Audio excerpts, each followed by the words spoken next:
mighty men out of feeble men. It is only about intimacy.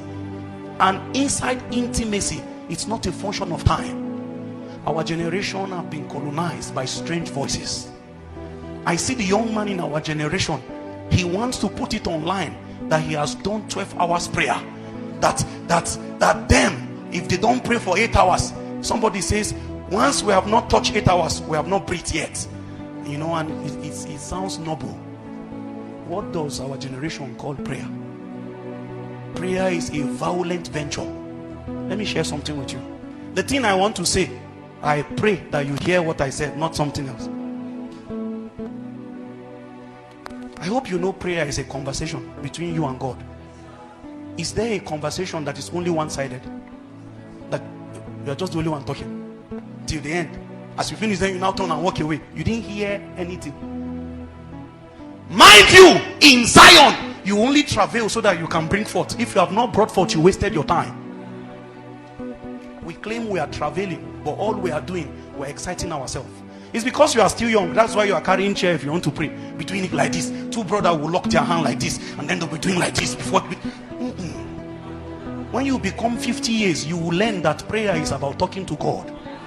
You will know why the elders. It was Apostle Joshua Selman that was sharing. They went for a conference. One brother went and stayed near the ear Adeboye. Say, let him hear how these kind of people pray. And why people are shouting. You know, some of you are intimidated very quickly. You enter a prayer meeting and you see a brother doing like this. And then you that have your own language with God, and all God wanted is intimacy. That place where only you and him.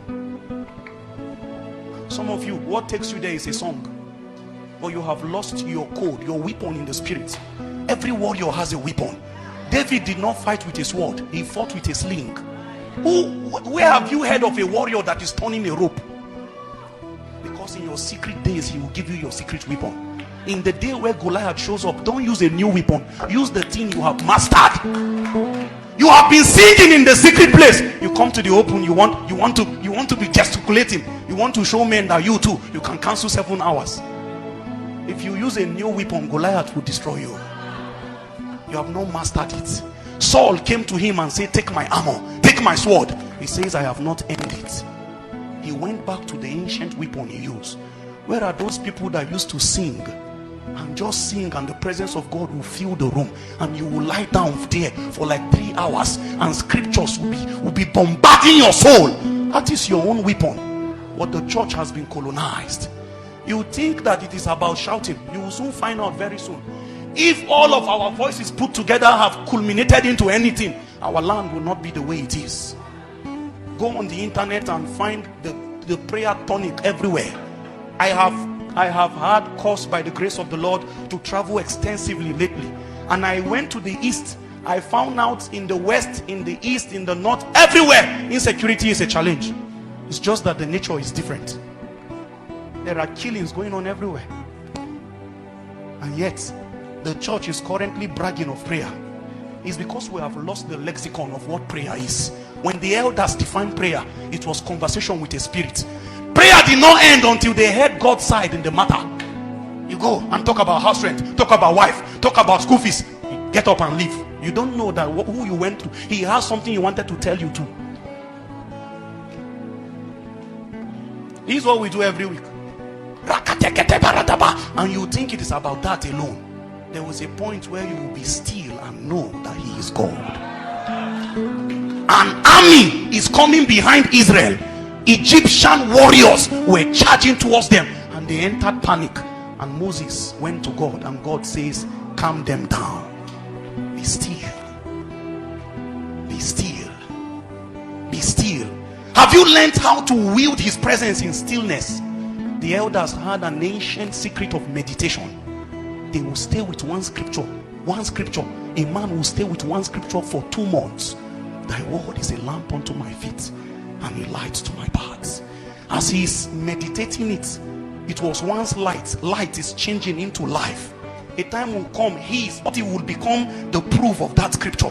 Him and the scripture has become one. The way a warrior and his weapon can be inseparable. We don't stay with scripture, we don't meditate. Let me tell you one of the tributaries of prayer. When you pray to an extent, a scripture is supposed to pop up in your soul. When that scripture comes out, that is God telling you something about your prayer. If you are praying and you are not listening to hear from the other end, you are wasting time, because at the end it's just your loss. It's the things you wanted. And many men have journeyed in that path before you, and their end was unfortunate. It is a good time to know what the verdict of the great king is. Sometimes you go to pray and he can just tell you, quiet. Anybody here who have journeyed that path, you confirm the things I've said. You went with zeal, and when you entered there, something told you today, just kneel down and be quiet. After 2 hours of kneeling down, you get up with a knowing that it is done. Who told you that you know his ways? Who told you that you understand his patterns? Who told you that every day must be the same formula? Because you shouted yesterday, tomorrow might just be dancing. For every enemy, there's an element of surprise.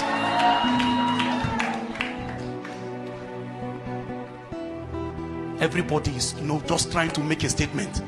People are praying and they are holding their phone still and recording themselves. I don't know what is going on. People are praying and they are conscious, and they are the ones holding the phone. And the brother just says, sir, I want you to just listen to the new tongues God gave me. Okay? The new tongues. People are praying and they are conscious of what they are sounding like. People are intentionally trying to sound masculine.